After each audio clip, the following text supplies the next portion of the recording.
कपालभाति का अभ्यास आप देख सकते हैं कैसे करना चाहिए।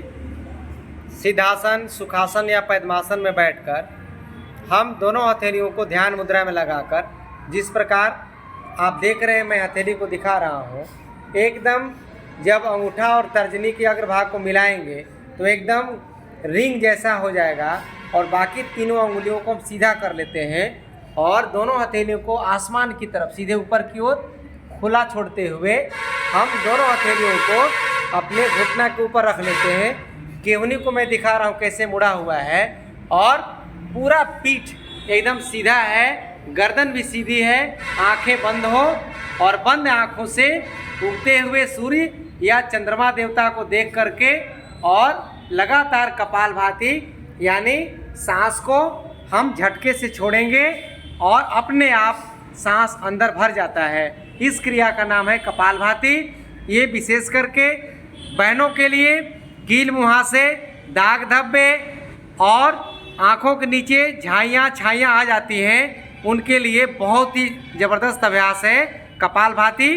क्योंकि कपालभाति का नाम जो है उसका भाव ही है, अर्थ ही है ललाट, चेहरे, मुखमंडल पर चमक लाना। इसलिए कपालभाति का अभ्यास कम से कम 5 मिनट सभी व्यक्तियों को करना चाहिए और ये हमारे शरीर को डिटॉक्स करता है, शरीर के भीतर के सारे टॉक्सिन्स को, विकारों को बाहर कर रहा है। इसलिए हम इन अभ्यासों को लगातार करने का प्रयास करते हुए और मन ही मन शुभ भावों को संजोए हुए लगातार करते जाइए कपालभाति। बहुत अच्छा। हाँ,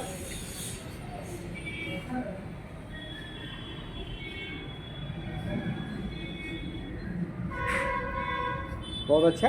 छींकते जाइए, छींकने का प्रयास, बार बार छींकना। ठीक वही कंसेप्ट है जब हमें सर्दी हो जाती है या नाक में कुछ खरपतवार घुस जाता है तो शरीर उसे एक्सेप्ट नहीं करता है, उसे अवॉइड करता है, बाहर निकालना चाहता है तो ऑटोमेटिक छींक आती है और छींक आने से नाक में भी कुछ फंसा हुआ है या घुसा हुआ है वो अपने आप निकल जाता है। वही कंसेप्ट है कपालभाति का। यानी जब कपालभाति आप करेंगे तो आपके भीतर के सारे टॉक्सिन्स जो शरीर को नहीं चाहिए उन सारे चीज़ों को बाहर निकाल देता है। इसलिए कपालभाति करिए और अपने शरीर को स्वस्थ बनाइए। लगातार करते जाइए। करिए माताजी, कपालभाति लगातार करते रहिए। बहुत अच्छा अभ्यास। नाक को झट छींकिए, एकदम मन भर छींकिए, छींकते रहिए, छींकते छींकते पेट अंदर जाएगा, पेट भी पचकेगा, गैस कब्ज दूर होगा। गैस के लिए तो पक्का दवाई है, एकदम गारंटेड।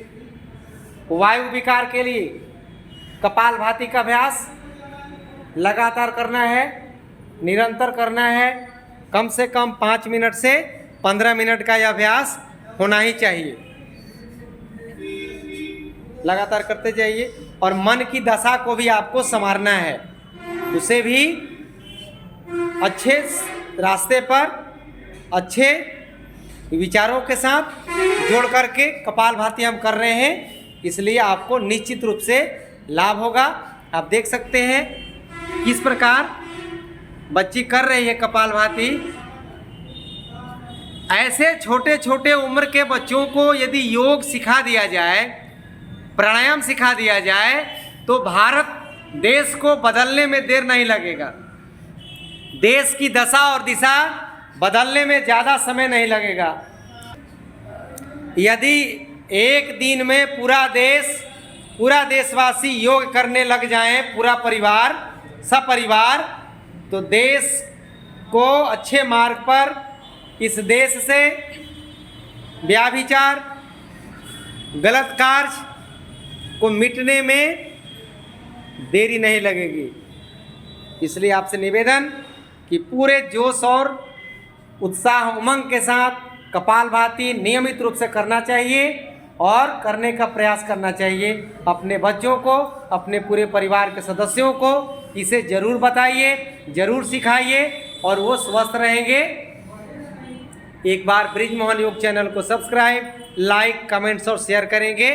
धन्यवाद।